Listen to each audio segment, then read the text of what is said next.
Φίλες και φίλοι συνδρομητές, το Ramat Gang για τη σέντρα πια στο πρώτο ευρωπαϊκό μάτς του ΠΑΟΚ για την εφετινή σεζόν, για την περίοδο 2012-2013.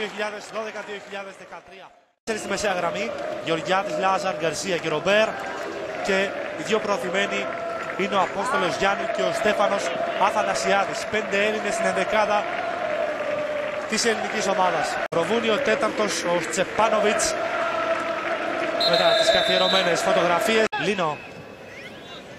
Λάζαρ. Πάλι από αριστερά ο ΠΑΟΚ με τον Λίνο. Ωραία σέντρα, η κεφαλιά, πέρασε η μπάλα. Διανύουμε το 24ο λεπτό. Ο Γκαλβάν εκτελεί. Κεφαλιά έξω. Τον περιμένει ο Έτο και του κάνει φάουλ. Και κίτρινη κάρτα στον δεξιόπιστο φύλακα του ΠΑΟΚ. Yellow card. Μάλλον τυχαία ήθελε να πηγαίνει η μπάλα στα πόδια του και προσπαθούν να βγάλουν κόντρα επίθεση οι Ισραηλινοί. Κάλυψε ο Έτο, πέφτει ο Γλίκος, out. Ο Μαρίνκοβιτς πάει μόνος του και μπαίνει στην περιοχή του ΠΑΟΚ. Κάλυψε ο Έτο και ο Κουμάλο, η επέμβαση του Γλίκου στο 57. Μπέρ έκανε το σουτ, έφυγε η μπάλα από τα χέρια του Αγενούγκμπα. Γεωργιάδης στην περιοχή, ο Γιάννου και ο Αθανασιάδης, ανεβαίνει και ο Έτο. Πάει μόνος του Γεωργιάδης, 1-0 ο ΠΑΟΚ στο 62. Με τον Γιώργο Γεωργιάδη. Κράτησε την μπάλα ακριβώς όσο έπρεπε.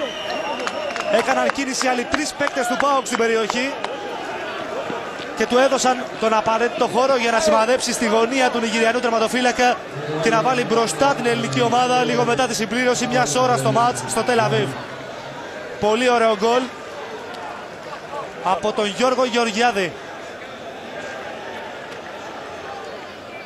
Οι υπόλοιποι τρεις έκαναν εξαιρετικά τη δουλειά, μαζεύοντας γύρω τους όλη την πίεση, και ο Γεωργιάδης στο 1 εναντίον 1 και χωρίς την απαραίτητη κάλυψη για τον τερματοφύλακα.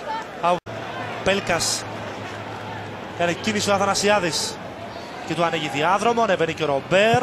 Ο Γάλλος για τον Αθανασιάδη, 2-0. Πάρα πολύ ωραίο γκολ για τον ΠΑΟΚ στο 72. Συνδυασμένη ενέργεια με Πέλκα, Ρομπέρ και τελικό αποδέκτη τον Αθανασιάδη για το 2-0 της ελληνικής ομάδας, που 18 λεπτά πριν το τέλος στέλνει στο σπίτι τους Ισραηλινούς. Είναι πολλοί αυτοί που έχουν σηκωθεί από τις θέσεις τους και αποχωρούν από το γήπεδο.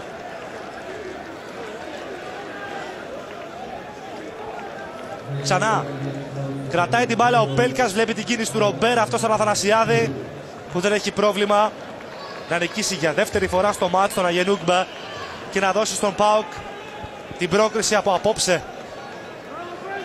Αρκετοί πανηγυρισμοί στον πάγκο του ΠΑΟΚ για το δεύτερο τέρμα της ομάδας, αλλά και αρκετοί πανηγυρισμοί σε συγκεκριμένα πρόσωπα. Αφενός για τον πρώτο σκόρερ της περσινής σεζόν για τον ΠΑΟΚ δημιουργεί μια ακόμη παράδοση. Στα πρώτα μάτς της σεζόν να κερδίζει εκτός έδρας με 2-0. Το έκανε πέρσι με τη Βαλερέγκα, το κάνει και φέτος απέναντι στην Μπνέι Γεβούντα.